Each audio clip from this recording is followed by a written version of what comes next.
social consensus. Okay, say that again. Trust and control. Yeah, like if you have a like sort of a complementary or alternative sort of diametric modes of like consensus forming. Like, for instance, like if you have like a high trust environment, like that podcast, for instance, you can have license. Gives you a license to. Oh, cheers. Cheers. I carried this entire cup of coffee, by the way, up this mountainside. You did. So it's extra sweet. Make it a loud sip. Yeah. Yeah, no, that's... He did it. Yep. Yeah, I wasn't worried about the coffee. I was worried about this mug, though. This mug has been many miles with me. And it has this, like, really, like... I leave like this brown encrusted coffee residue There's stuff. coffee patina inside. It's patina. See if you can get that on the camera. It's beautiful, and it's yeah. No, what I'm trying to do is I'm going for the. It's the. I've realized recently that this thing is actually it's the Japanese aesthetic of sabi, which is this kind of like. Not wabi-sabi? No, not wasabi. Wasabi is what you put in your sushi. No, I know. Wabi-sabi, right, sorry.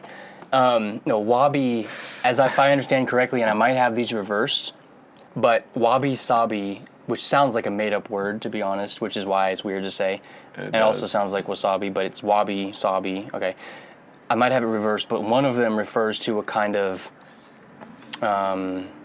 serenity or solitude or sort of like mysterious far-flung places, misty mountaintop kind. Okay, that's like one aesthetic. I think that's wabi. Okay. And then sabi is like sort of a well-worn, sort of time-worn, weathered object or aesthetic that has like a lot of character and kind of history and soul to it. And together, wabi-sabi is kind of an aesthetic that's been pushed together to encapsulate the romantic vision of rural life in Japan, where you have like far-flung kind of rural populations with like humble yet very beautiful items that kind of go. And like, but I like to think of that wabi and sabi separately. I guess we are, though, perched in a cave right now, so I don't really know if that's wabi, but this coffee cup is definitely very sabi. And to me, it's very meaningful because, like, I just think of all the, I don't know, like, every time I take this on a journey with me, and I, like, take it in some precarious situation where it's liable to get broken, and it doesn't get broken, it becomes, like, more valuable, and it's like a meditation on the fact that I know it will eventually be broken. But I'm like still just kind of valuing it in the present. You know what I mean? You don't know that. Well, yeah. I guess if we get to the singularity before this breaks, then maybe it won't. Yeah. Oh gosh. I mean, do I pick that thread? No. Don't listen. That was a joke. I don't want to talk about the singularity. Let's. You mean like before are you saying like if I outlive this, it's impossible that I could die before that breaks? And that would be... I'm saying it's within the realm of possibility that this mug could remain whole forever. I don't believe that's possible. The Earth is going to be...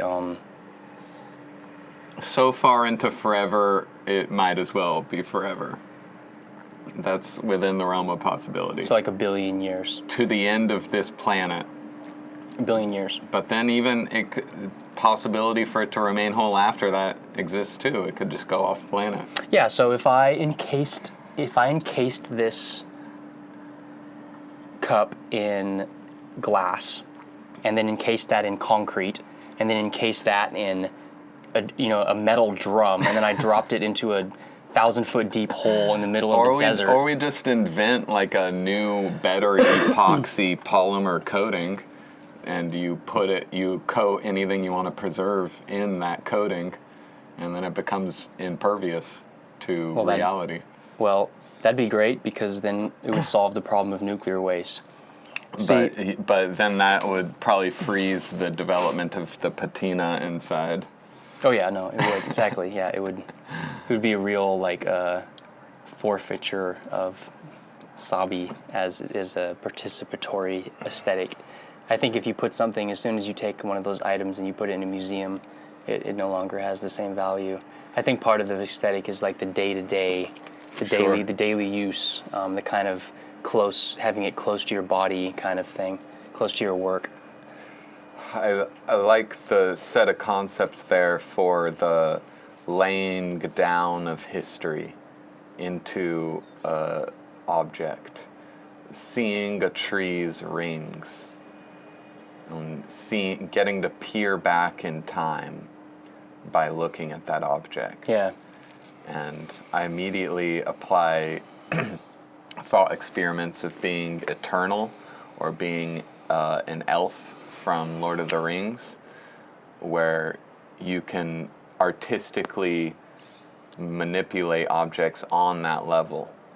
Like make a apparently humble small village with every beam of every house of it built to last like 10,000 years, but also like as the artist of this town have a 10,000 year plan of development and have every structure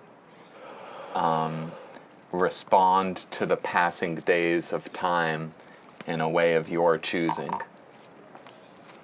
You've told me so much about Dune that I'm getting Dune vibes from what you're saying right now, And despite never reading Dune. It's exactly what they do in Dune.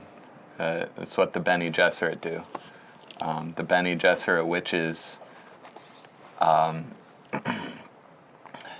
they have used the spice, the drug, to unlock cellular memory of every female in their lineage. And so And the Bene Gesserit, am I saying that right? it's a riff on the word Jesuit. Okay, all right, that's my question. It's Gesserit. Gesserit, all right. Gesserit. That sounds like if you're like in the backwoods, you're like, Gesserits? Is it Gesserits again? Gesserits. They done caused so many problems around here, been building schools and keeping to themselves. I don't trust them. Hey, I'm just kidding. So because they have conscious memory in their minds of every woman who's ever lived in their DNA before them. Wait, they're witches, right? To the outside, they are called witches. So they're like a matrilineal cult, essentially. Yeah. Okay. But the intention of their cult is to mature humanity. Okay. And they have the longevity. They have the zoomed out view. And because they have the zoomed out view back, they have the ability to enact projects that they will never personally see the results of. But their memory will be alive in the Bene Gesserit woman who is seeing the fruits of those plans. Like their memory will be alive in that and conscious in that future woman. So all their plans are 10,000 year plans, 20,000 year plans. And everything they do and build is to develop the human into the future. And so they build buildings and communities with the understanding of like, we're inhabiting this planet for the next 3,000 years, so we're going to build for that. And to us, that's pretty temporary. Like when it's time to pack up and go, we've built all this also to tear it down and pack it up and go to another planet. Because like 3,000 years in our conscious memory is just a part of how far back we can go. Yeah. So they have the ability, since they can perceive patterns that take, they can grapple and contend with patterns of interaction that take a very long period of time to complete. Yes. That's really cool. Damn, that's reminding me of this geometric idea that I had, where, like, it has to do with circles and sine waves. Okay. Where the idea is, so like, a circle is like naturally the most, like the simplest shape you can have, right? It's the simplest definition. just a constant radius. That's it. You only need one piece of information to talk about what a circle is. So naturally, it's at the center of the universe. And a sine wave is the perfect wave because a sine wave is the shape that's made when you are going around a circle and you only consider the direction in one dimension. So if you considered only the vertical movement of your finger when you traced a circle, if you squished the vertical movement into a line and then you rotated 90 degrees and you looked at that vertical movement, it would look like a perfect sine wave that would start from zero, go up at the mirror image, and it would go back to the line, right? Yeah, so a sine wave is the circle projected linearly forward. Yes. And rotated and viewed from a perpendicular dimension. Yes. So basically, a sine wave is the side view, weirdly enough, of a circle. So, my whole point of saying that is that there's something very obvious about the circular nature of the world. There's cycles, right? It's a bunch of embedded cycles. Like there's day and night, there's years, there's seasons. Like everything is like anything that has rhythm is a circle in some sense. However, you could also just as equally, anywhere you see a circle, you can also see a sine wave. You can see, and that's the other thing that you always see in nature is waves. And so just like there's cycles that go back, there's like cycles that take 100,000 years or something to complete. You could think of those as a wave. And the thing about waves, unlike circles, is that you can compose waves. You can compose them to where you put them on top of each other. So you could have 20 different waves with 20 different lengths, and you could layer them on top of each other, and you get a single unified line or function or path or process that's sort of like the sum of all those different things. So there might be like one single like long cycle where it's on the up thing, but then if there's a smaller cycle that's on a local area, the down part of that smaller one can cause the overall thing to be going down in that local window, but then the overall thing still traces this perfect wave from a higher perspective. So I'm kind of thinking like the ability to get perspective on large things like that is a way of just taking apart the world in a much more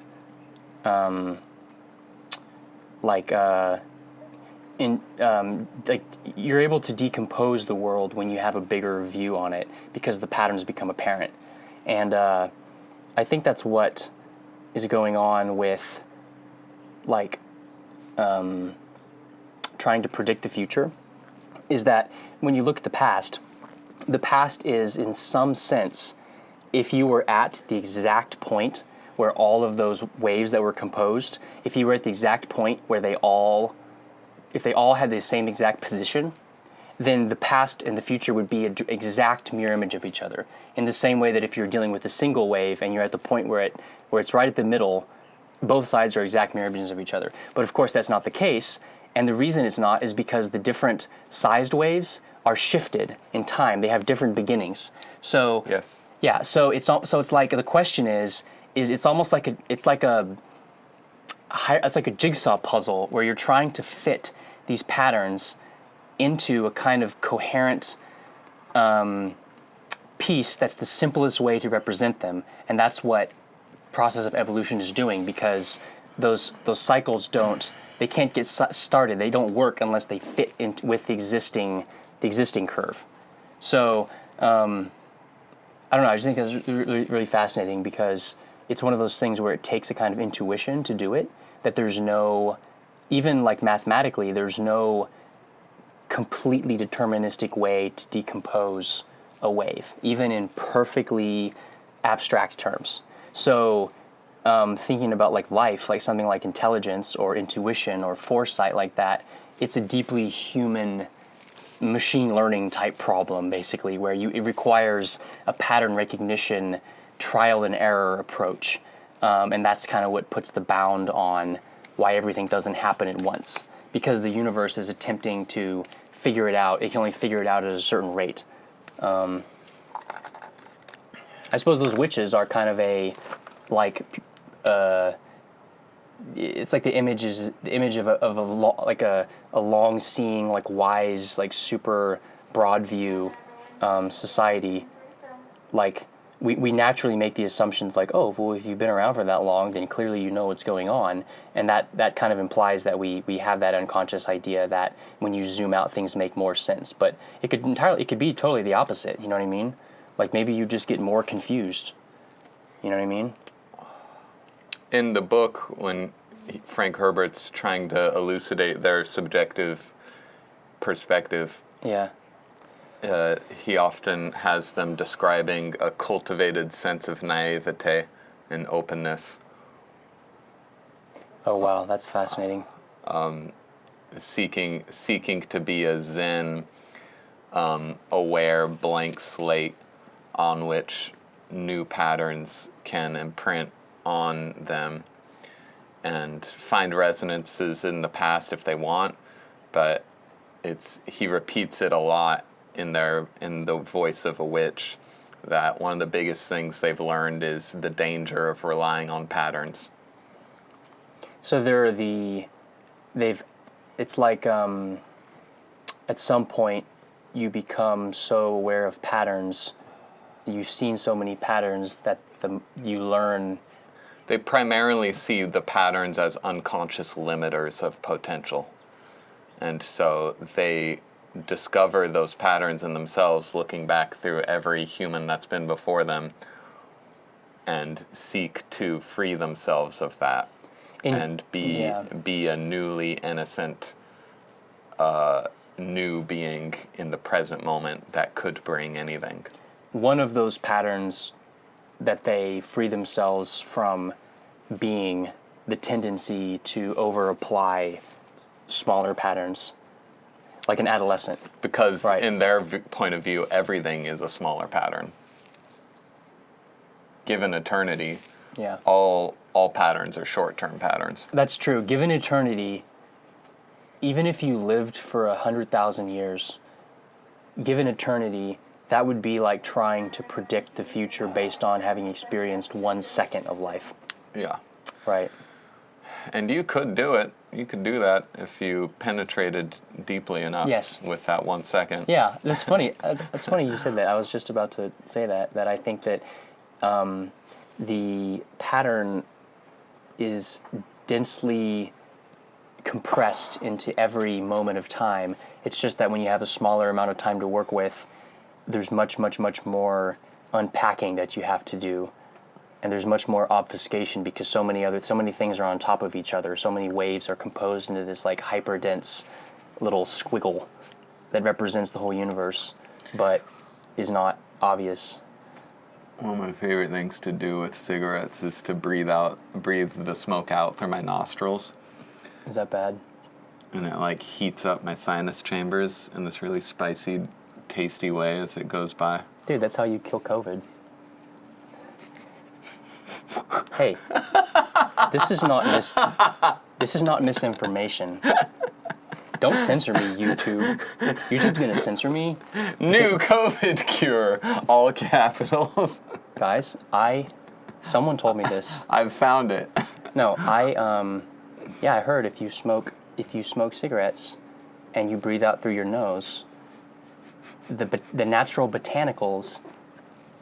It has to be American Spirit. Other brands don't work. But it actually kills the COVID virus. So I don't know why the government isn't just like sending people cigarettes, but wake up, sheeple. Wake up, sheeple. Seriously. How I relate to the circle as a key to the universe type thing is this channeled book from the 70s by Jane Roberts talks about circles. The author goes into this metaphysical description of things for a while, and says that everything flickers in and out of existence. Like electrons flicker in and out, and you flicker in and out,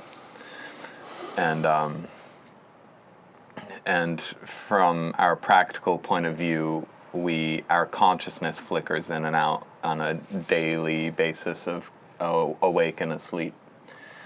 And so from our point of view, that's a binary, but only because we are neurologically trained to only perceive the third dimension with 5 senses. And so it's a binary on-off, and the book lays out this alternative interpretation that's multidimensional,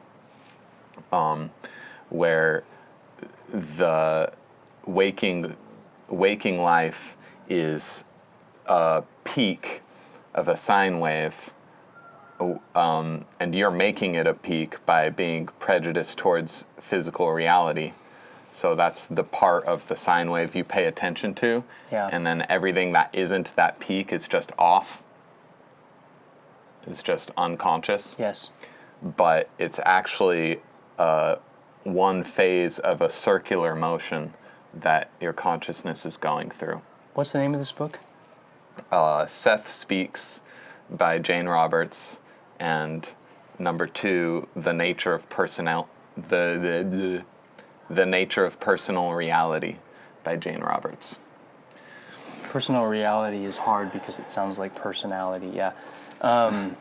No, that's... you talked about this book before. So he talks, the voice talks about simultaneous time, that time is an arbitrary game we play that's unique to us, that isn't universal to consciousness and to all that is. It's just one game that consciousnesses can play to get their bearing in existence. But he says that time is actually simultaneous, so you're here and you're simultaneously acting in a bunch of other dimensions at the same time. And how the metaphor he uses to make that explainable to someone who only experiences things linearly through time is your self goes through a circle, and one point of that circle is physical awareness, and then it goes through every other point of its native action, and that just looks like being not awake or not fully aware of your physical moment until it hits that part of the circle again and you're having another present moment.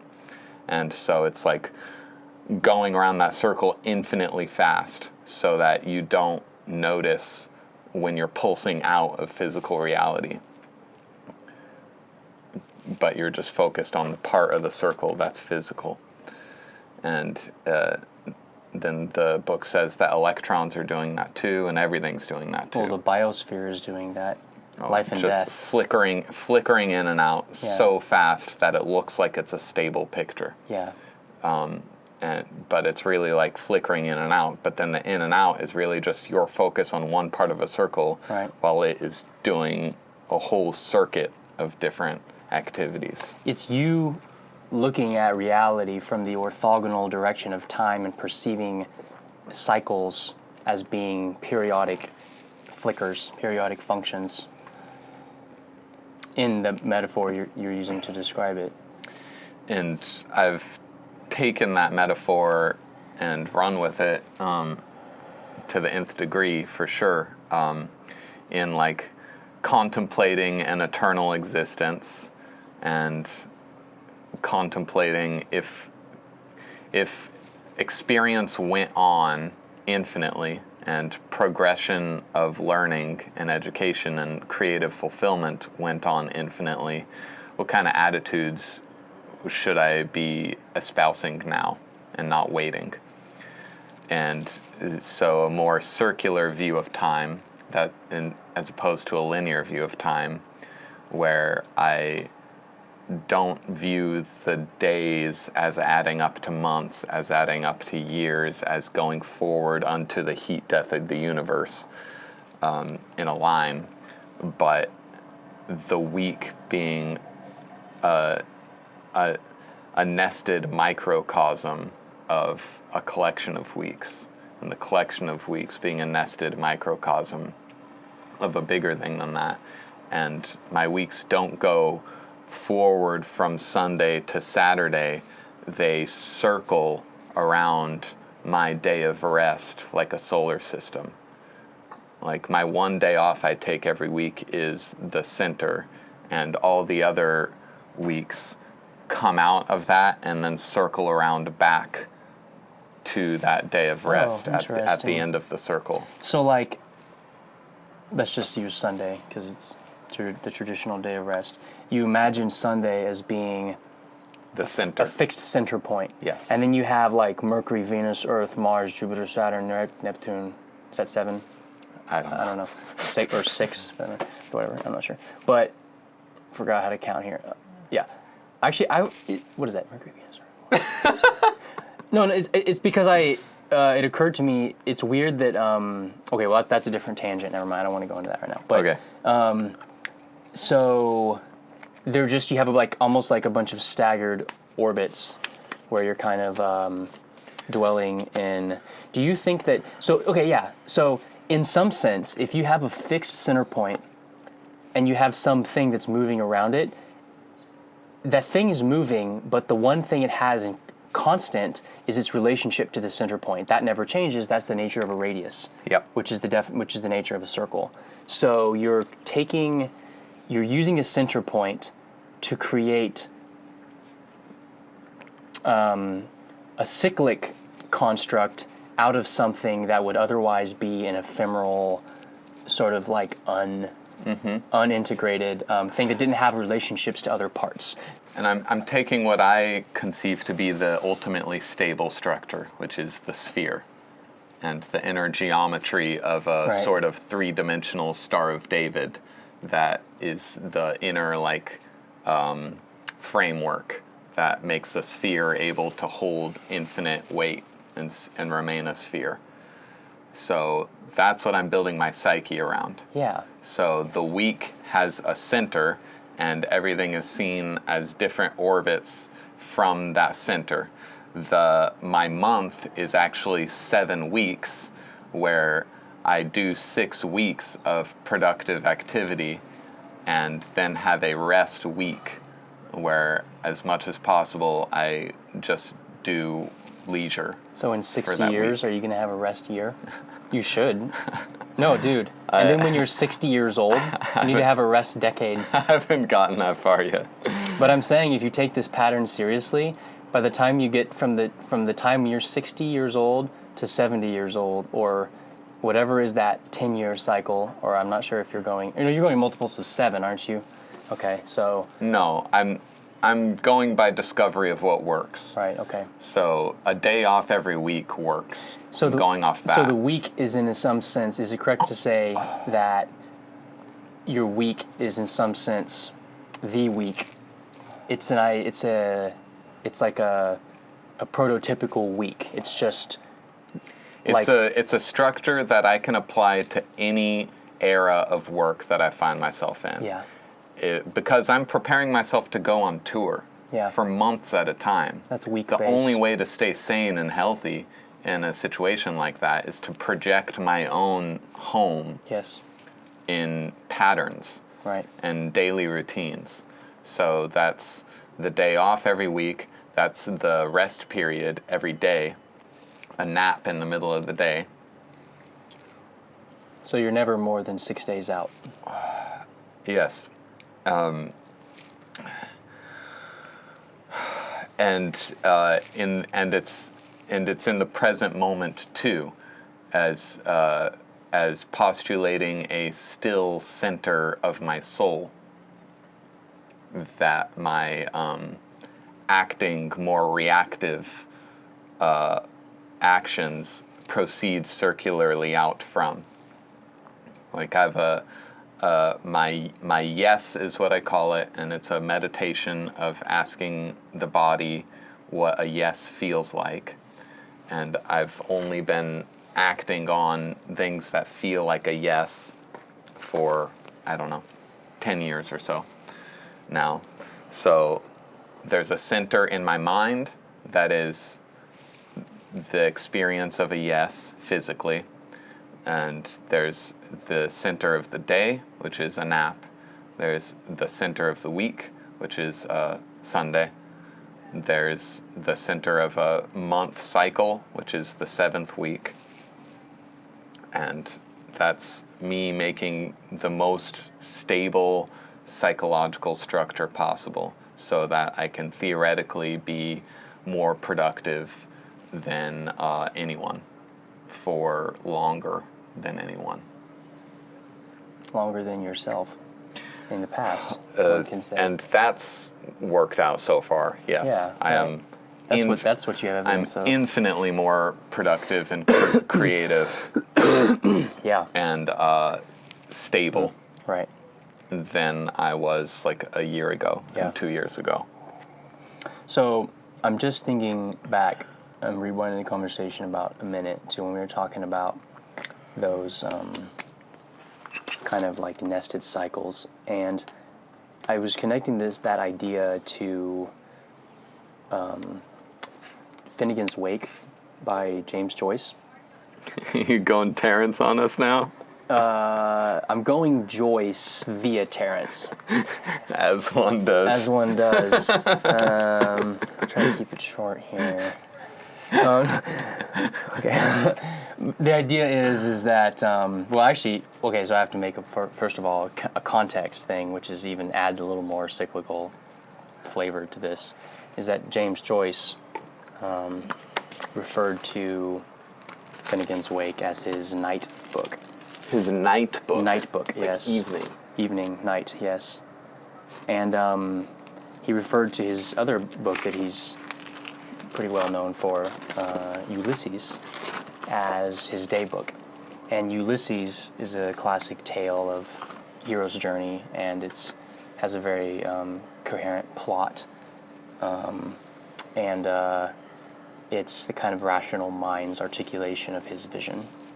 And in contrast to that, his night book, Finnegan's Wake, he called his, it's an expression of his unconscious.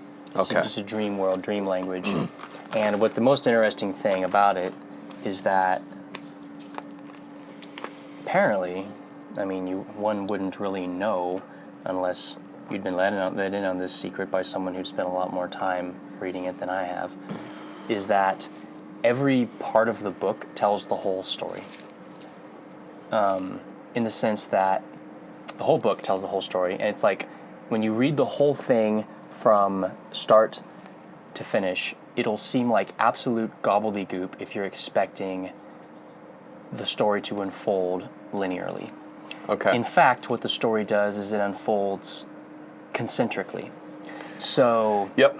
the first sentence tells the whole story, which is why the first sentence is like something like, I wish I had the first sentence at the ready here, but it's like some gobbledygook made up words thing.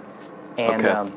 yeah, and so then the same thing with the whole, like kind of, so the first chapter, the first page, the first chapter, the first, so there's these nested retellings of the whole story. And I think that's a really fascinating way of expressing what dream symbolism is all about, and what your life, when you look at your purpose in life, your intentions, your will, something like that, there's different modes of expression, but at the very core, it's all of the same substance. There's some central, transcendent statement, which is like, Yeah, and there's an opening in the fountainhead that goes, whatever man's path into adulthood, he starts with a noble vision of himself.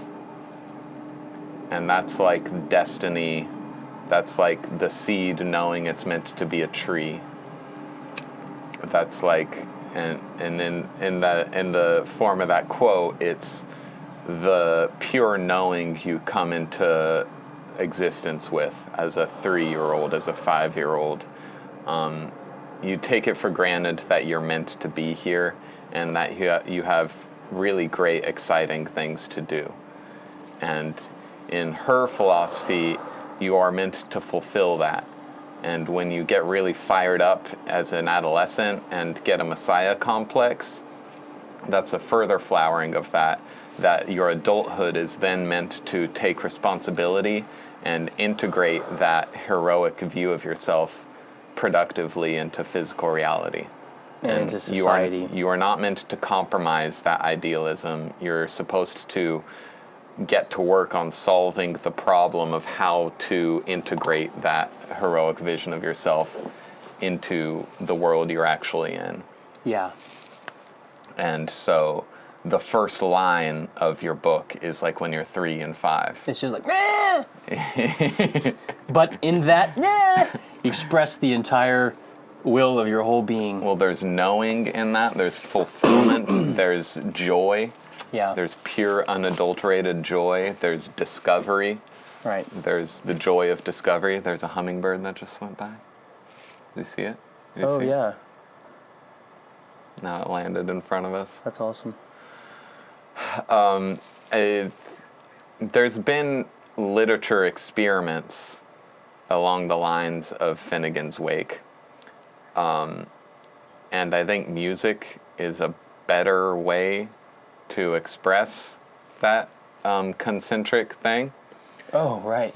Like Yeah. that happens musically often, where you state the main theme first, and then everything that progresses from that for the next 45 minutes is all the different parts of that circle, and then the ending is completion of that theme. It's no longer just a theme. Now you understand why and how, because I walked you through every step of what constructed that theme. So you got back to where you started, but you have a larger volume now. Yeah. You've created space. Oh, well, it's kind of, if you're paying attention, listening to every part of it, then that piece of art has remade you in the theme's image. Now you know how to make me, because I've taught you how I'm made. So I'm... Like Star Wars, he just wins beginner's luck. That's episode 4. He just wins. Luke Skywalker just wins. Right. And so that's the statement of the theme. Then Empire Strikes Back to Return of the Jedi shows you how it's done. And if you're paying attention to the story being told, then the trilogy remakes you in its image. Now you know how to be heroic. And you've gone like hero, crisis, redemption. And redemption of your father as well. Oh, wow. Right. Like the redemption of your own self reflects back into your predecessors. And then the final ending is the destruction of a large spherical object. And teddy bears. So don't forget those. Do you think Ewoks do drugs? Because I feel like they do. Sorry to go. No, I don't want to. We don't need to go into that tangent. Okay. That's short answer, yes. Okay. Yeah, I'm glad you said that. Ewoks are drugs. Salvador Dali. Ewoks should have clued Han Solo into the fact that he ate something weird earlier that day. It's like, that's not the Force, bro. You're on drugs. Yeah, at no point should... Luke, no. Don't face Vader. You just sit here for a few hours. Yeah. We're surrounded. This is my destiny. We're surrounded by teddy bears, and they're telling us how to invade the fortress. Let's just slow down for a second. As it goes. No, but you know what you were saying about this thing. I'm sorry to keep bringing this back to geometry, but this is the image that's coming in my mind when you're talking about this. You're sorry to progress the podcast concentrically. God, stop making this meta. I can't handle this right now. So a circle one of the things, I guess, returning to this theme, oh, Jesus Christ. Returning to this theme. We can't escape. No. We exit the cave, and 3 months have gone by. This is what God warned us about. This is what we shouldn't be doing. Getting little word monkeys over here. Circle.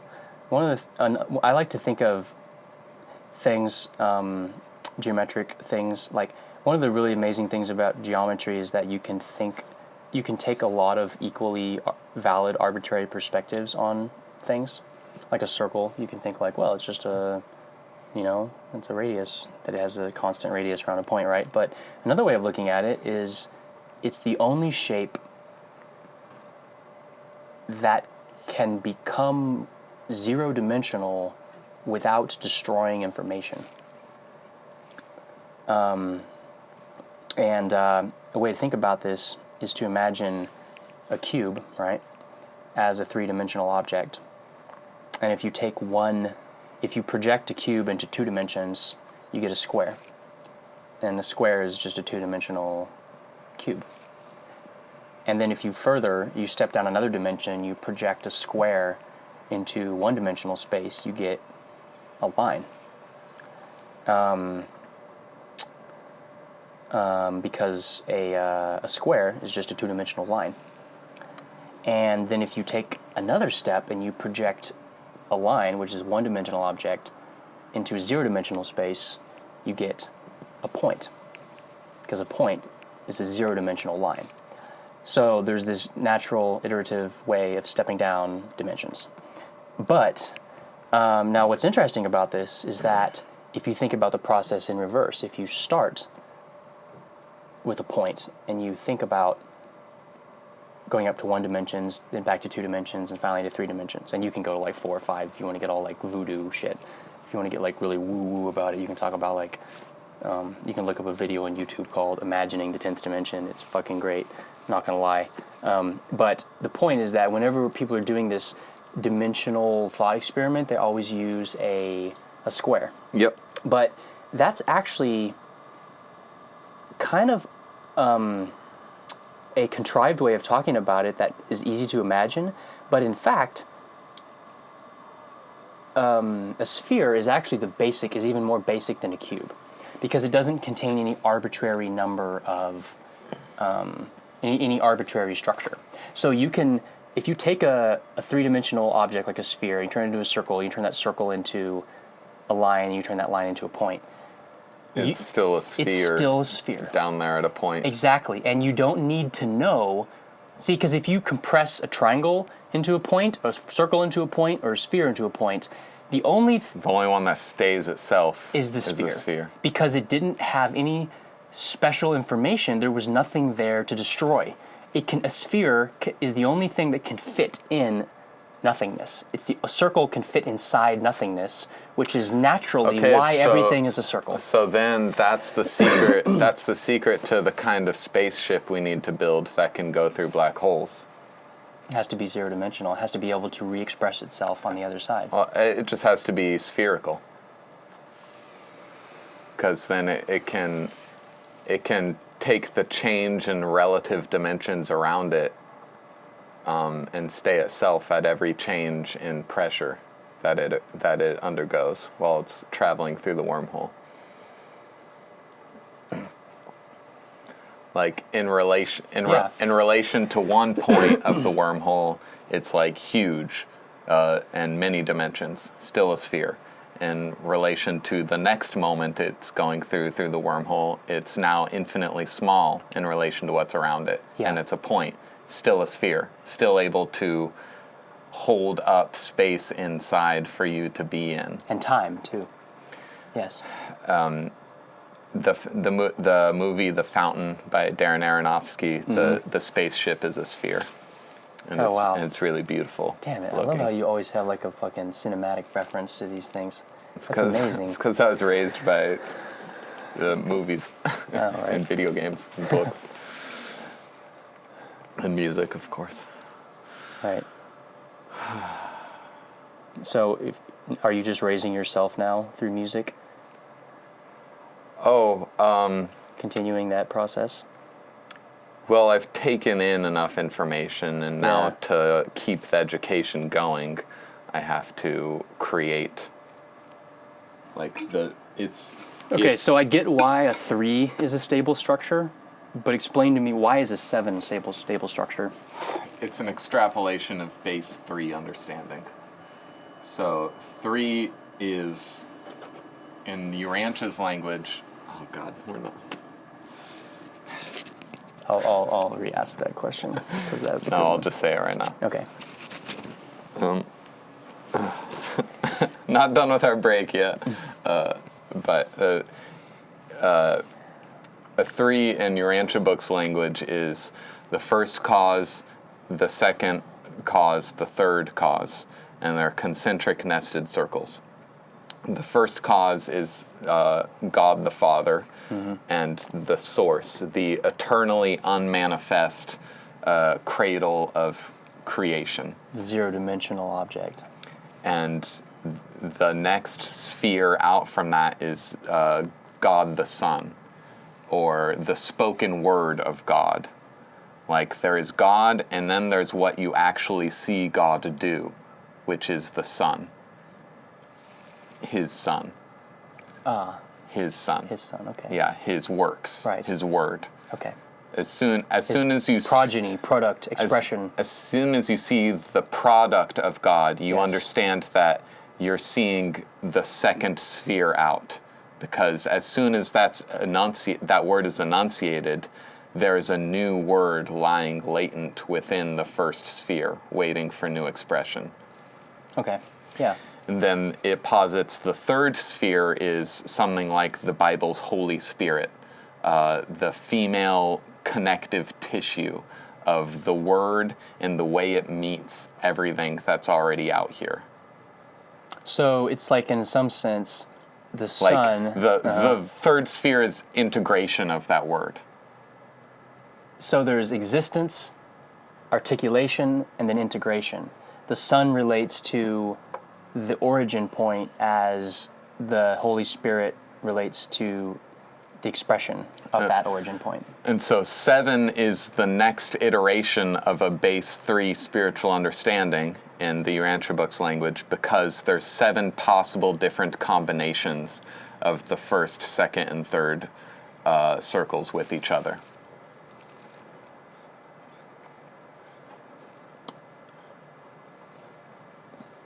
How? What do you mean? How does that work? The first center of itself, only looked at as itself, 1. Yeah. The second only as itself, 2. The third only as itself, 3. The Father and the Son only as themselves, 4. Okay. The Father and the Holy Spirit, the third circle, only as themselves is 5. The Son and the Holy Spirit is 6. All 3 integrated is 7. That's beautiful. Okay. Yeah, so carrying that pattern backwards, if you looked at a zero-dimensional object, looking at itself, that's 1. Or no, so it starts at 1. If you have a 1 looking at itself, that's 1, so you get 1 more. And then when you have that looking at that, and then that looking at itself, and then those two together, you get 3. And then when you... Wow, that's amazing. It's fucking amazing, and it's a fucking book that got written by a guy in the 20s talking in his sleep. Yeah, sure it did. Sure it did. Totally wasn't some lone genius who thought he wouldn't be taken seriously unless he put his... You've got to read the fucking book and Okay. experience it for yourself. All right. No one could have come up with this shit. No human could have come up with this shit. That's my I think conclusion. you're giving humans enough credit, man. We come up Well, with a some shit, human man. did come up with it. He Right. just had to be asleep. And talk in his sleep. So, prime numbers. This is making me think of some prime number shit right now. This is because when you're talking about these. Okay, I guess we'll have to get to our break in a few more minutes. Yeah, no, this will be real quick. So, interestingly, 1 is not traditionally considered a prime number, which I think is stupid. I think 1 is obviously a prime number. You have 2. 2 is a prime number because it doesn't have any factors other than itself and 1, right? 3 is a prime number for the same reason. There's nothing you can multiply to get 3 except 3 and 1. But you get to 4, you get to 5, you get to 6, you get to 7. The problem with 4 is that actually 4 is 2. A simpler way of looking at 4 is just 2. Yep. The problem with 5 is not 2, 3, or 4, but 5 isn't big enough to contain 2 of 3. Yep. So then 6 is just 3, and then 7 in this prime number progression thing is pointing at the exact same conclusion that you just articulated in a different way, which is that 7 is in a sense the next. I wonder if there's a mathematical word for this, like prime, that it's the next prime that exceeds the point at which the previous prime re-expresses itself as a non-prime. Yes. Yeah, that's fascinating. You know what I'm going to do when I get home?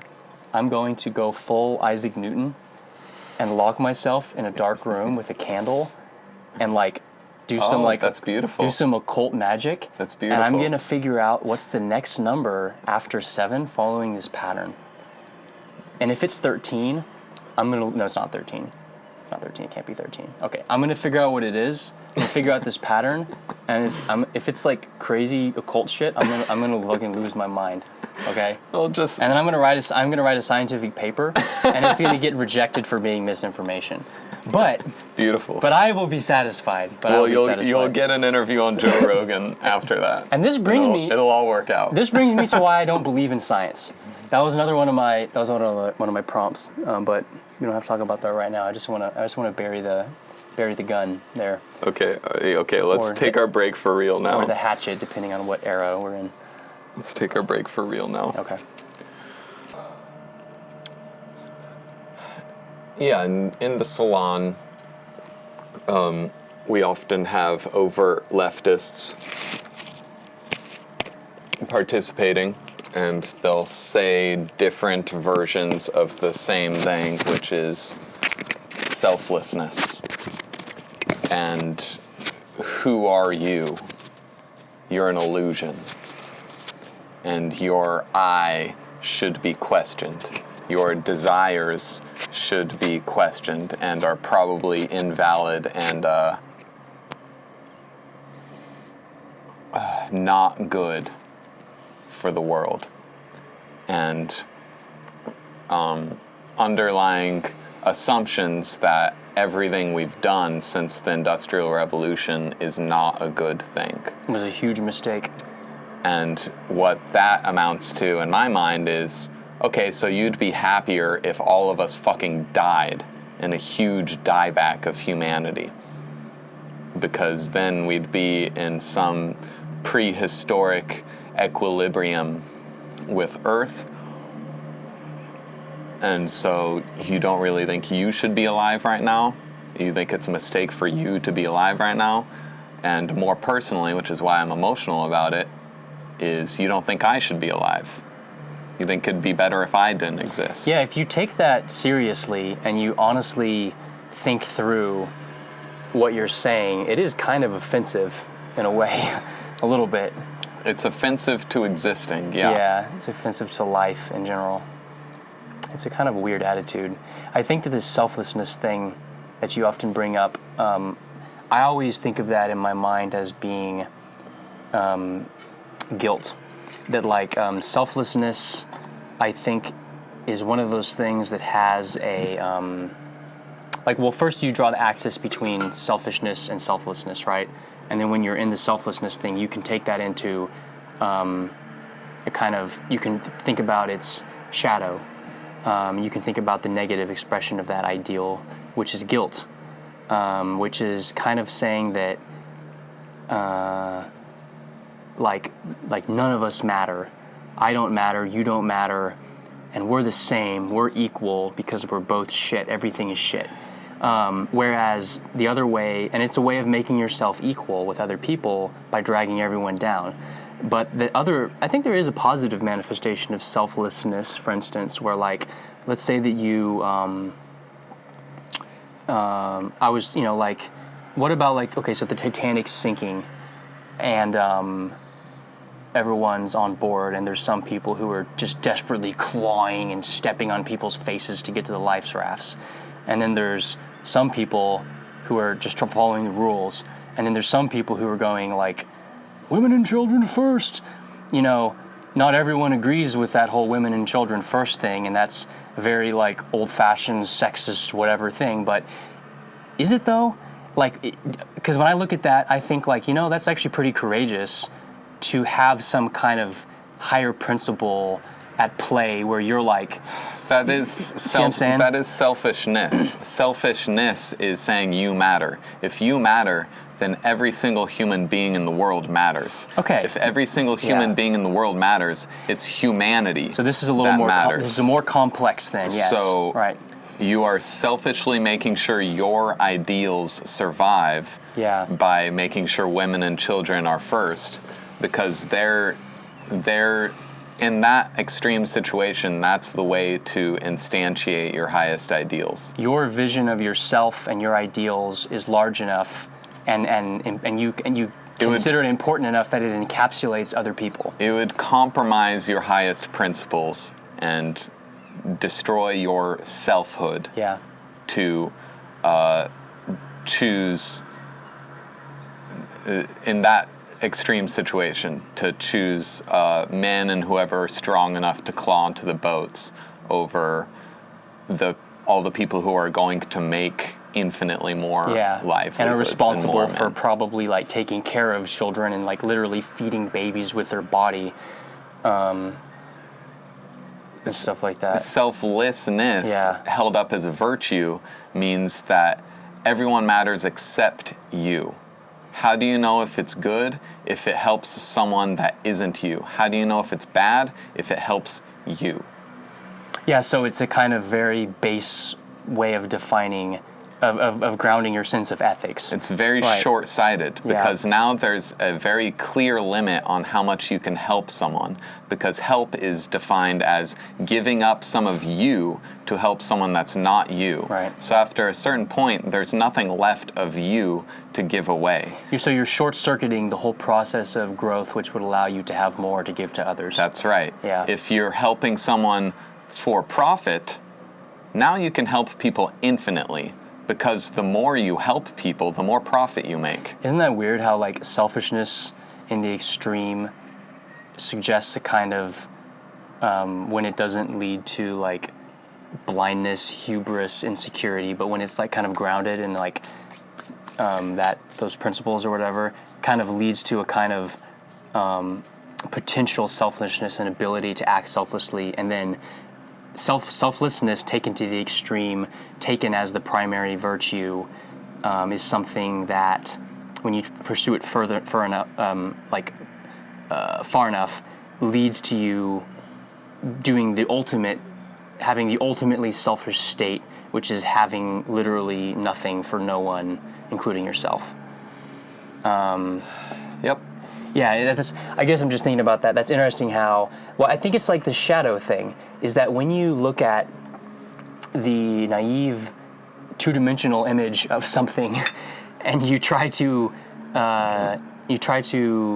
impersonate the flat, surface-level version of something, you end up doing it wrong, and you kind of typically work against what it is you're espousing.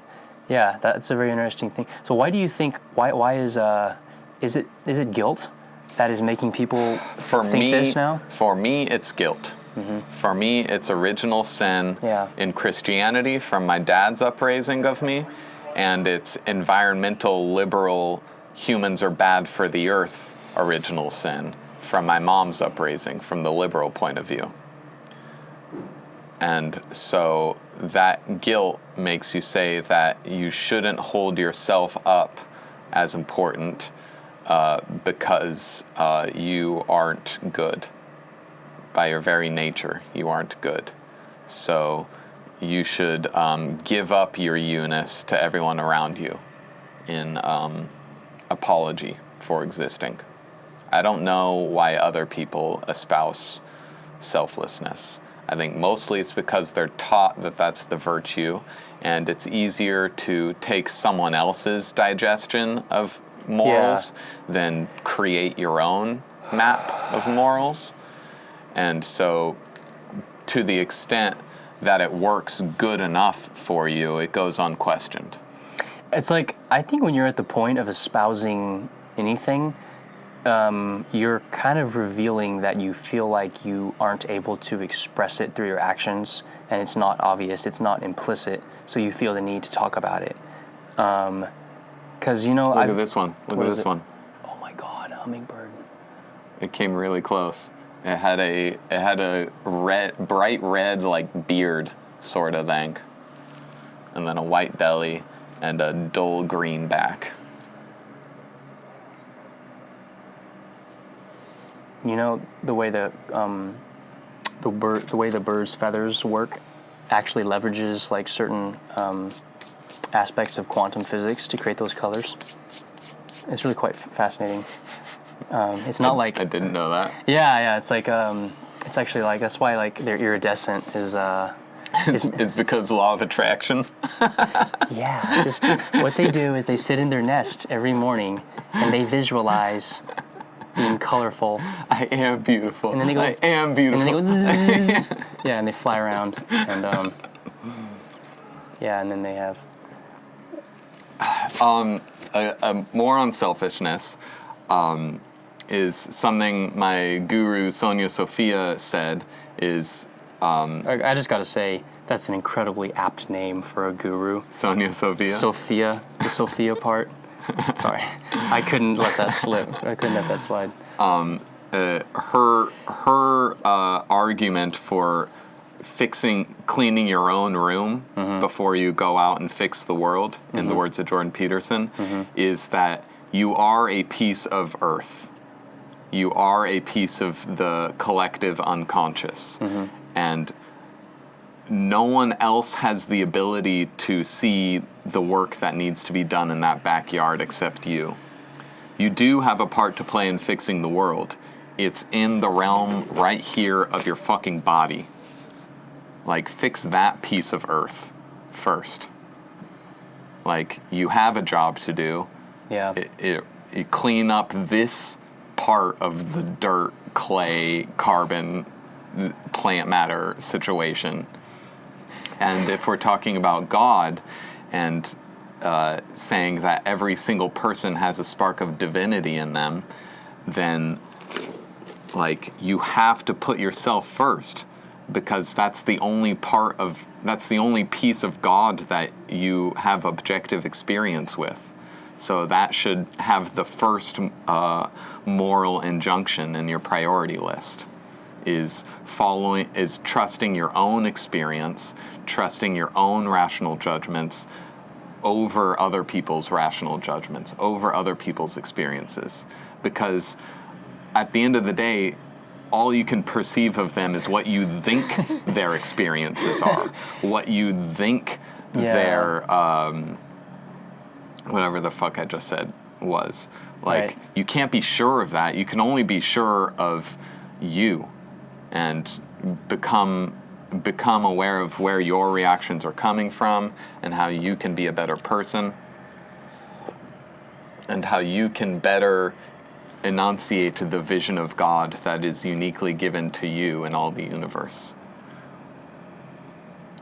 But then people of the leftist designation don't agree with that at all, that everyone has a spark of divinity in them, or that, like, you're unique. Like, to even say that one person is unique in all the universe, you're gonna have people saying, like, no, you're not. Like, what you have was given to you by someone else of your very fucking identity. You know what's weird is they used to publicly, like in the United States, the idea, like the self-esteem movement, which was, I think, sort of kind of represents historically the natural progression and unfortunate trivialization of the human potential movement that came out of the 70s, it morphed and metastasized into once it became kind of corporatized and like self-helpified and HRified and sanitized, it turned into the self-esteem movement, which is like these empty platitudes and the participation trophies that like old school conservatives would rail against. So the fact that the fact that you have like that thing that happened is weird. It's like we're on a different part of the cycle now or something where like, yeah, the left consciousness in America seems to have completely given up on the idea of individual self-worth and become almost like embarrassed about it and are now retreating into a kind of like masochism or something like that. Yeah, well, Jordan Peterson lays that out ad infinitum, that leftism carried to its extreme leads to selflessness, self-annihilation, and tyranny through socialism. And the right side of things, taken to its extreme, it results in complete rigidity and inelasticity and loss of sovereignty again, and open to tyranny through Nazi sort of sheer rigidity, just inability for anyone to be themselves because everyone's taking up far too much concern. Yeah, and his conclusion in pointing that out is that you need, if you're saying that those are a binary, you need both, and the world needs both. Yeah. For different situations. Right. And every individual partakes of both in their personality, both conservatism and like only going with what works and being very careful, right, and being very wary of change, right, and liberalism and being flexible and having permeable barriers and being open to the world and being open to experiment and not wanting to accept things that came before, wanting to always go out into the new. You need both. You need a dance of both that is awake to the needs of the present moment. Right. Well, I grew up liberal, and between my liberal mom's house and my conservative dad's house, one was obviously in service of my individuation, and that was the liberal way of view. Right. And the other was obviously ideologue factory, and just stamping everyone as the same meaningless sheep person. Right. And now this terrific Alice in Wonderland switch thing is happening in the public sphere, where the most reasonable, individuated people, whether they fancy themselves as liberals or not, right, liberals are shoving them into the center and then into the right. Yeah, I know. If they're persisting in being individuals instead of falling into a sheep camp. I think that the labels don't make any sense at all, because I think that the left-wing people in America right now are actually quite conservative. They're socially conservative. They might not. No one is economically conservative at the same time, except maybe some cryptocurrency people or something. But the left wing of America is very socially conservative right now.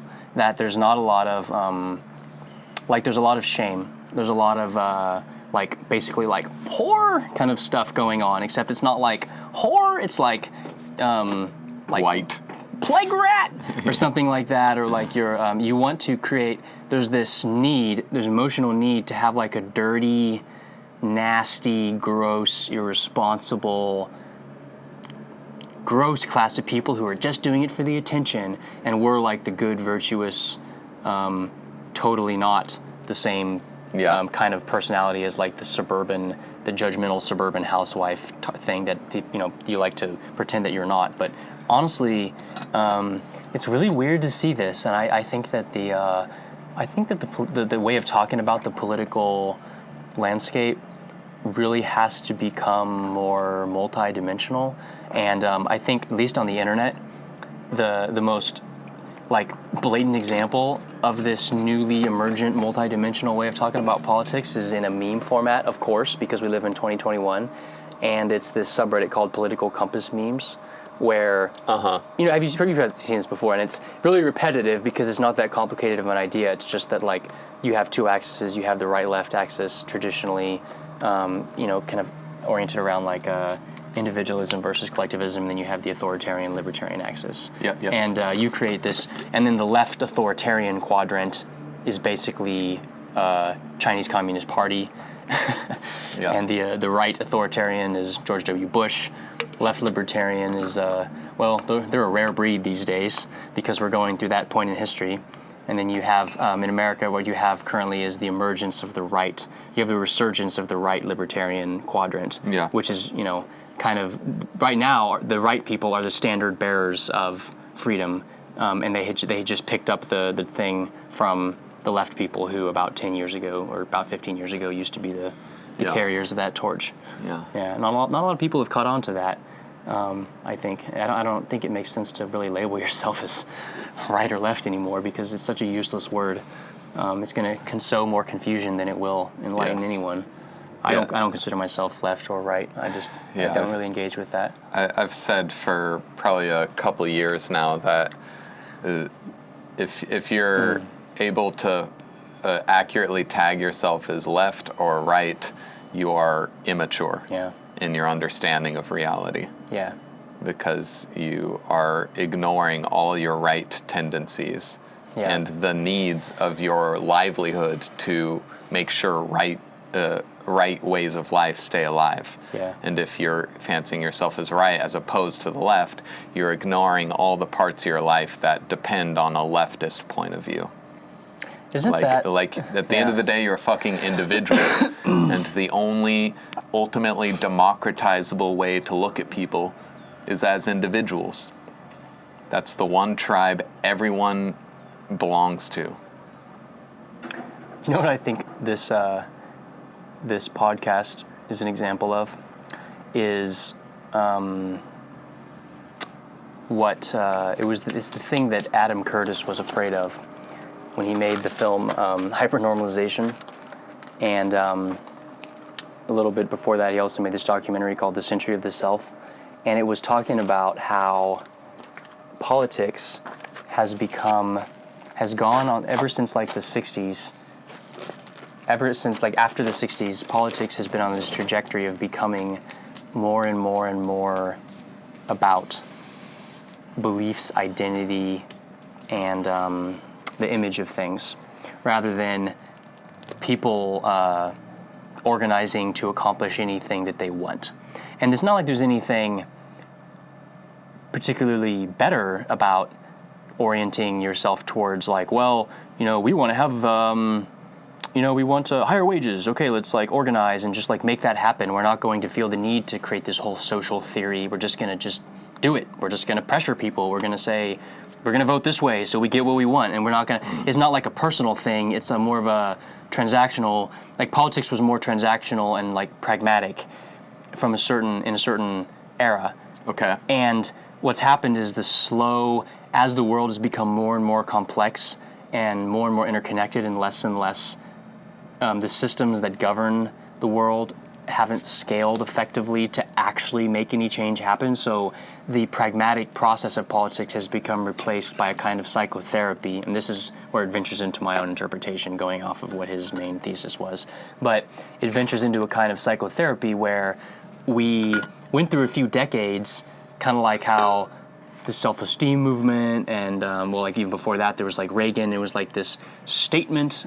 Reagan was like a restatement of what America is. And then that was where it became a little disconnected from, that was like when polarization really started. And then it was followed up by successive waves of this kind of alternating seesaw identity politics stuff that we're still riding that wave. But maybe it seems like what's happening is that these waves are getting faster, they're getting closer together, and they're getting more compressed, to where at some point, I think the only way through this psychotherapization of politics is to just fucking walk right through it and continue it to its logical end, which is the point where we come full circle and we realize that it was kind of us all along, and that the battles that we're fighting writ large are the ones that the human consciousness has never had the kind of just glaring self-consciousness that it does now to be able to fucking contend with,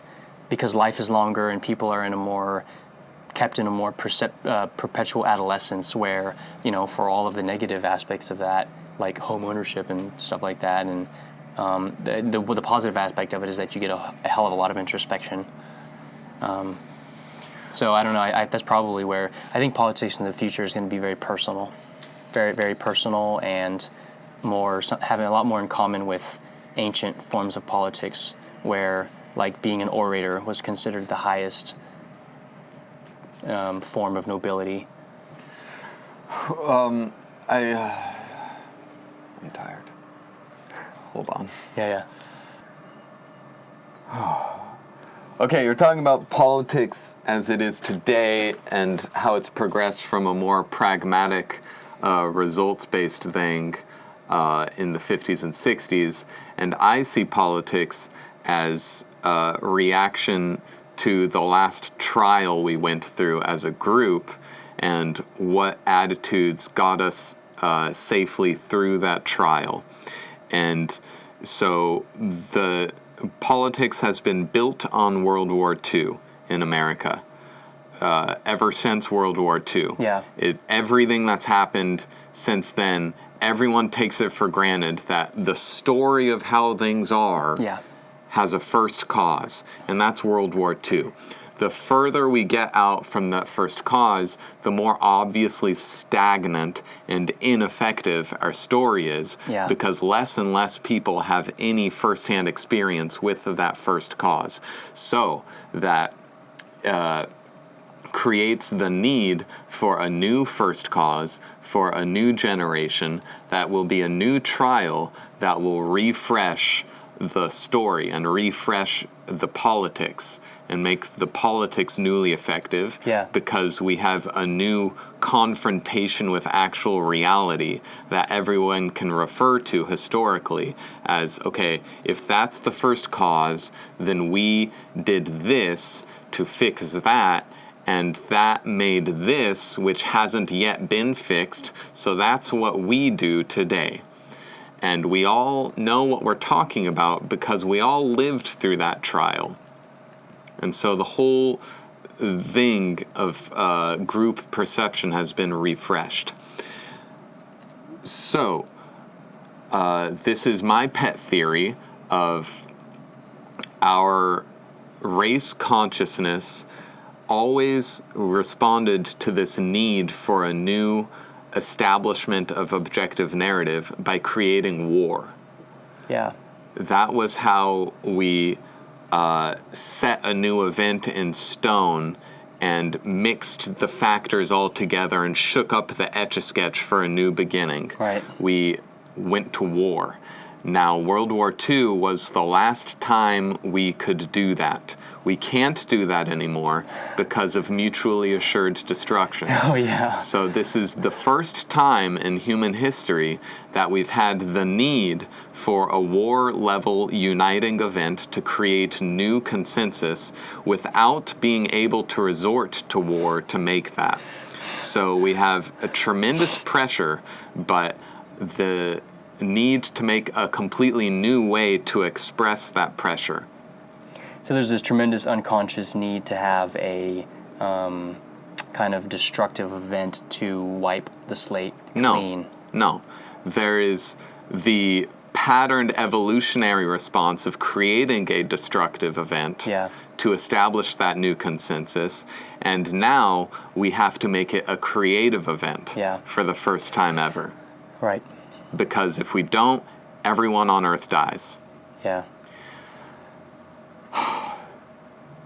So that's what we are coming into right now with Trump's America and with Occupy Wall Street before that, and the 2008 collapse, and 2020, most recently, on the end of Trump's America era. Yeah. And now whatever is the next 4 years from here. Yeah, I saw in your prompt you had something about how Trump's 4 years, you think that is actually only the first half of an 8-year cycle.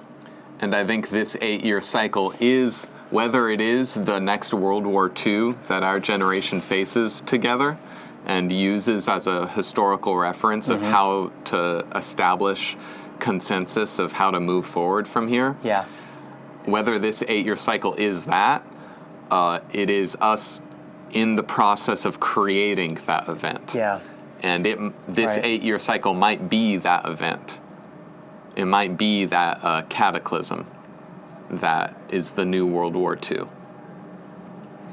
So I'm thinking about like the wheel of Dharma right now, where you have this kind of rising and falling sections that complete a cycle, where you have something, the next 4 years is inextricably linked to the previous 4 in a way that seems much more strongly connected than they were to anything that happened before 2016. That's right. 2016 was an extreme boundary separation event where the fabric of reality and the fabric of society kind of sheared. And so that would have been one thing. Right. And it could have been that boundary creating thing or not. But then 2020 happened, and now I'm sure that is what it was. That we are entering a singularity event. Yeah.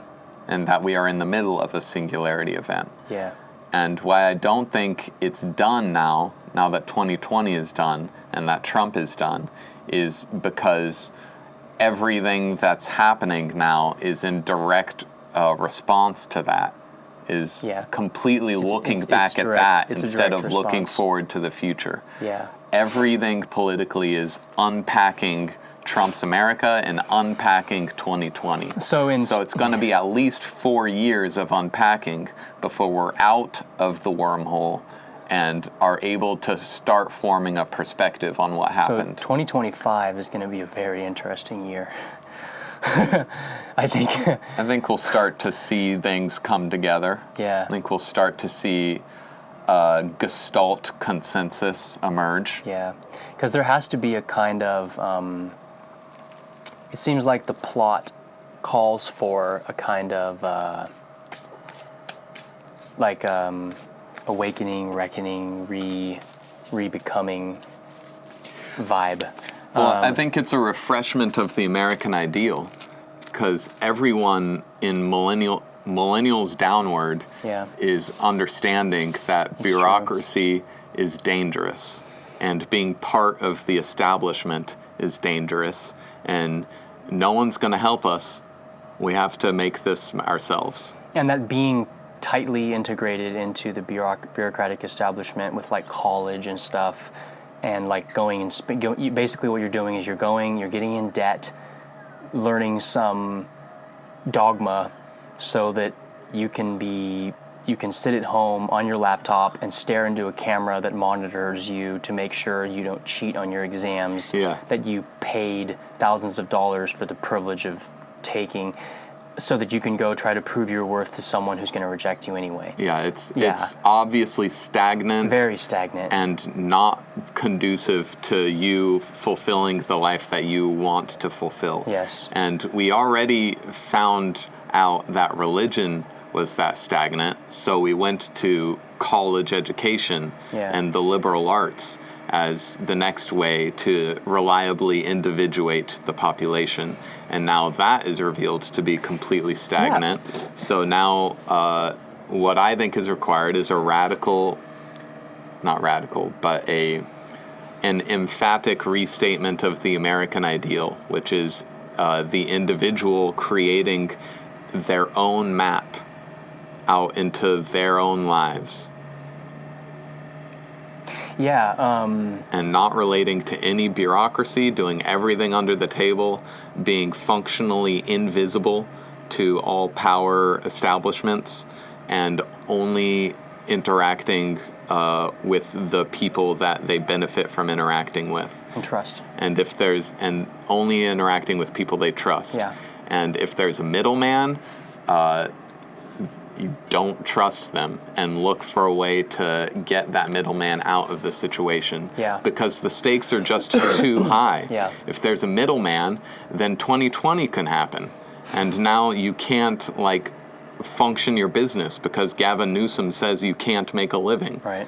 So in my mind, that's one of the consensus things emerging is a new stay off my lawn type, just relating to the people in front of you. Yeah.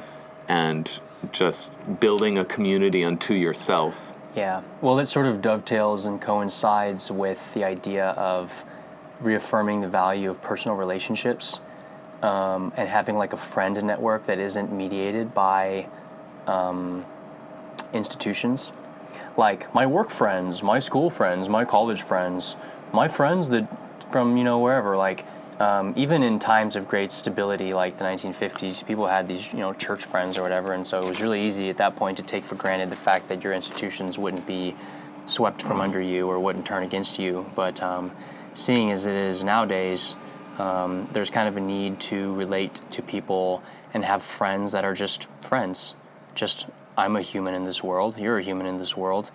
We don't really have any context that we both believe is what's necessary to sponsor our interactions with each other. Interactions is a really broad word, but that can mean communication, commerce, just mutual aid, for instance. You know what I mean? I think if you really want to if you want an insurance policy, have friends. Yeah, those are the Right. roots that make a tree healthy. The roots that reach out and entwine with the roots of the tree next to it. You know what? And the longer that group of trees grows together, the healthier they are by their relationship with each other. Yeah. That's community.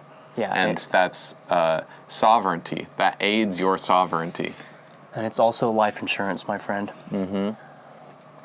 You can purchase life insurance from Charles Schwab, and you can be confident that your widow and your poor children will receive a check, maybe, if they're lucky. But that package doesn't come with a sense of belonging, I don't mean Social Security, Social Security. I mean social security. Yeah, just Americans will understand. Social stability. Social enfranchisement, let's say. Yeah, that kind of thing, I imagine that the idea that an elder dying would leave the rest of the people bereft is a very modern idea. If anything, I think in a normal world, or as you say, a standard human community world, people at the end of their life aren't still being burdened with this massive weight. You might be 80 years old, but we're all still counting on your money and your pension and your relationship to the former employer in your former life and everything. It's you're not allowed to exit gracefully from the world because you're trying to free yourself from the sticky spider's web of bureaucratic entanglement until the very last. Mm-hmm. And then when you die, there's a massive stack of paperwork. You know what I mean? That says something about how bureaucracy is kind of like a public health issue. I think that should be the... I really wish that the whole biofascism thing could be reoriented around taking aim at the mental health burden of having to do a tremendous amount of highly complex work to integrate your human soul with the API that is the government. Yeah. Well, Kafka wrote a book about that. Oh, right. It's called Kafka. It's called The Castle. Okay. Is that where the term Kafkaesque derives from? When someone sees this labyrinthine kind of like almost like it's like a joke level of frustration. That's the castle, application of Kafkaesque. Okay. All right. But there's the metamorphosis application of Kafkaesque too, in the story where he becomes a cockroach. Wow. See, I didn't know about this. I only know this from the memes. But please continue. I didn't have anything to continue. All right. I was just listening to you. Okay. We could talk about drugs. Let's do it. Did you know that nicotine is an addictive chemical? I did know that. Dude. I'm fully aware of that. My prompt was, what's your favorite drug? And if you could make a new drug, what would it do? And I did have a new answer to that second question this morning, or last night, I can't remember, where I thought of it in the way that I think of my healer's manifesto, where a good healer teaches you to heal yourself and frees you from them. Okay. And a bad healer tries to increase dependence of their patient on them so that they always have to come back and pay more money to get more healing. A good healer is seeking to make sure that that client never has to come back because they have become a healer unto themselves. So it's kind of like the opposite of, would you like to subscribe to OxyContin? Yeah. Kind of thing. Yeah. Okay. Yeah. And so I was applying that to what a good drug would be. A good drug would reliably induce a revelatory experience of expanded ability to see reality and expanded ability to integrate yourself productively into that reality. Yeah. The drug does that for you, but then an ideal drug would unlock that inside you so that you can trigger that experience yourself without need of the drug. Do you think such an ideal drug exists? If you're awake and seeking to progress in your life, then psychedelics do that quite reliably. Yeah. You can generally call out a given LSD yogi as immature if they are still taking mountains of LSD for the 10th year straight, because they haven't been they haven't been rising up to the invitation of LSD to be something even better than LSD themselves. And that's the effect psychedelics have had on me, is the good trips show me what to do next free of them. And the bad trips are like, you haven't finished unpacking your last psychedelic trip yet. You still have sober work to do before you can see the next step. So this is just going to be a stagnant trip, and it's going to feel really bad. But if I could make a drug that did that better, I'm not sure what that would look like. Okay, so my favorite drug is dopamine. That doesn't count. Okay, it is. It's my favorite drug. Is my favorite thing to do to get is actually the biggest problem in my life. It's the biggest thing I'm addicted to, which is reading like articles on the internet. And That's not a drug, though. It is a drug, bro. It is a drug. It's the worst drug. But you're being all like insightful and meta about it instead of answering the question of what your favorite drug is. Okay, I'll start with saying, if I could create a drug, it would be NZT from Limitless. Okay. Bradley Cooper. Yeah. He's living in a world. It's a lot of people have said that drug is just like it's supposed to be LSD, And maybe there's some truth to that. I'm not sure about that though. I don't know if I agree with that. I think that it's something else. I can see that though. It's from my own experience. Of course, yes. I can see that. Of course, where the world, you go from a gray kind of reality into this thing where you suddenly have a flood of insight, inspiration, and confidence. And energy. Energy. And ability to act. Yeah, conscious perspective, yeah. But I think what's unique about the whole NZT thing is that it is so, extremely reliably fast acting, and it's like he gets into a situation where it's impossible, how is he gonna get out of this one? Takes it, and then immediately just super intelligence comes up with this, or takes it and just starts day trading and turns $100 into $1 million, that whole thing. I think that's the Philosopher's Stone, the Holy Grail, the thing that I would give my own blood to purchase, is a reliable method of inducing a flow state where I didn't have to climb that mountain to get into there. I could just take a helicopter to the top. Mm-hmm. And I think that that's kind of it's kind of hard to. I think there's a reason why that drug doesn't exist, because I think that if it did, animals would evolve to eat it regularly as part of their diet, and maybe we already did. Maybe we are already on that drug, and that's why we're fucking humans or something. This is the whole stoned ape hypothesis thing.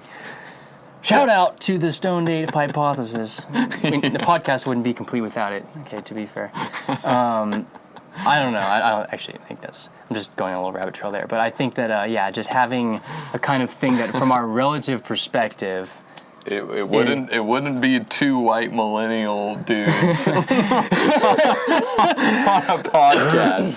on a podcast without a reference to Terence McKenna, Finnegan's Wake, how stupid the political situation is, and the stoned ape theory. Thank you for saying that. I agree with all those except for the Finnegan's Wake. That seems pretty out of left field.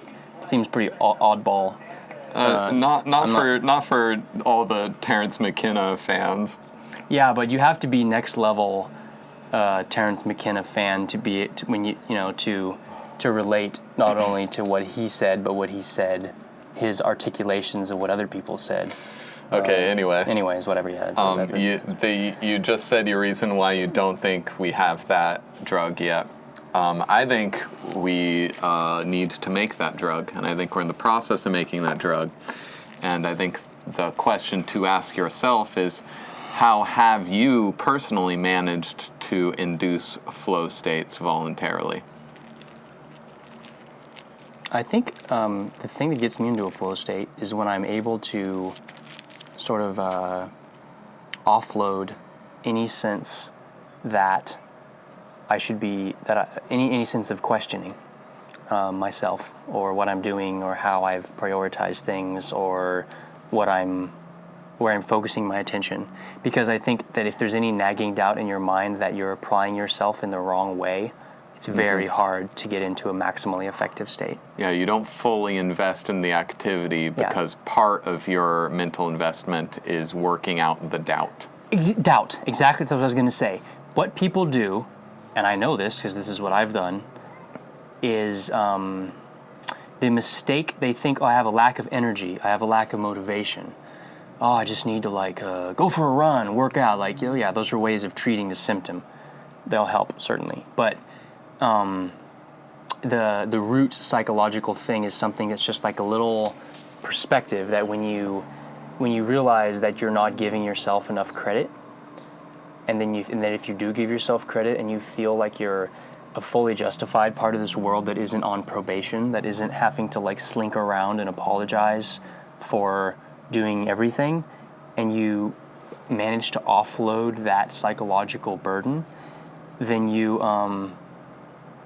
can become to use at risk of using a little bit overly romantic metaphor, you're like the animal or the cheetah or whatever that can just fucking sprint after a thing and is completely engaged. That's flow state. When that cheetah is running at however fast it runs, that is in a total flow state. It's not even thinking about anything. It is that happening. Yes. Yeah. It's complete focus. It's complete investment in your action. Complete investment. Yes. Yep. Yeah. And my attitude in regards to all that is to be cultivating a relationship with my doubt. Yeah, you were telling me about this yesterday. I have an ongoing love-based relationship with doubt itself, with fear itself. Taking for granted that if you're a free will human being, you're never going to get to a point where you can't see where the boundary of your understanding ends. That boundary is always going to be there, so doubt and questioning and the fool archetype is always going to be there. So wiser and wiser and more effective personal way of interfacing with that doubt phenomenon is required. So then you how do you put down doubt definitively? By walking up to it and seeing what it has to say and getting into dialogue and really answering the questions that your doubt is raising. And then you come to new consensus and a new wave of flow state because you've consciously, objectively answered the question that your doubt has. And so you're able to go full bore for a while. But then when you have new doubts, you don't say you failed at anything. You just understand that you're at a new sphere of activity. And so the cycle has to begin anew. Yeah. That's how do you what is your process? I'm thinking, so imagine yourself in a situation where you're sitting there, it's hot outside, maybe it's a little smoky, there's a sound of a leaf blower outside your window, and you just ate an entire bag of corn chips. That's your headspace. So what's the process by which you improve your life and environment to get into that flow state? Love. Okay. Love applied to yourself. So you look rigorously. So you look at that leaf blower and you laugh about it and you think about the value of that person doing that. No, not love for the guy working the leaf blower. Love for yourself and questioning of yourself. Like, how are you feeling? Right. Why did you just eat that big bag of corn chips? What's going on with you? So like a forgiveness, though. You're starting from a place of just let me listen to you. Sure. What is your state right now, right. and why? Right. And you are free to tell me, because I'm practicing a love language on myself right now.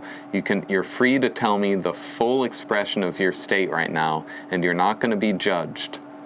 It's like, hey, unconscious, don't worry. I'm not going to scapegoat you. I'm not going to make up any justifications or stories right now. Just tell me. Just tell me and listen. And then we're here working this out together. And right now you, talking to yourself, you are the most important thing. It is not okay to feel bad and feel stagnant. That's saying that something is wrong, because you and I, talking to yourself, have agreed that fulfillment and productivity and joy are what we're here to do. So if you're feeling something less than that, then let's talk about it, because that's something to address, not something to run away from. Yeah. I have this image in my mind now of a kind of I was contrasting this with the schizophrenic, multiple personality, scatterbrained, delusional person, contrasted with the what you just described, this kind of dialogue with this kind of objectified, internal, unconscious voice. And I'm going back to the geometry thing again. That in the delusional, paranoid mind, those two things are not nested within each other. They're swirling around each other. They're in space. They're bouncing off each other, and they're not in a state of stability. They have no objective center that they're relating to. Exactly. They're not coaxial. And so the centered mind is when you have different spheres of awareness focused on the same point, and thus have a constant, stable relationship to one another on which you can form dialogue that doesn't feel like you're talking to a stranger.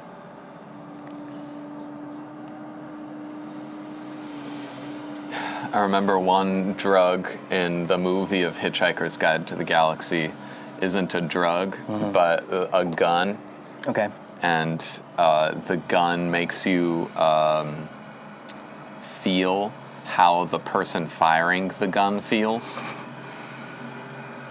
So if you're angry and you shoot someone, they feel angry? They feel your perspective on life. Okay. Oh, interesting. It's like an empathy gun. Yeah. Yeah, you inflict the awareness of your own subjective experience on other people with the gun. Holy shit, that would be a super weapon. Wars would end really fast if we had that technology. Well, yeah, war is a result of bad communication. Yeah, 100%. Like, almost by definition. It's just like, we're not communicating with words anymore, we're communicating with bullets. Yeah. Consider this bullet to be my message to you. Yeah. That's what war is. Yeah. I'm not trying to be subtle about it. All right.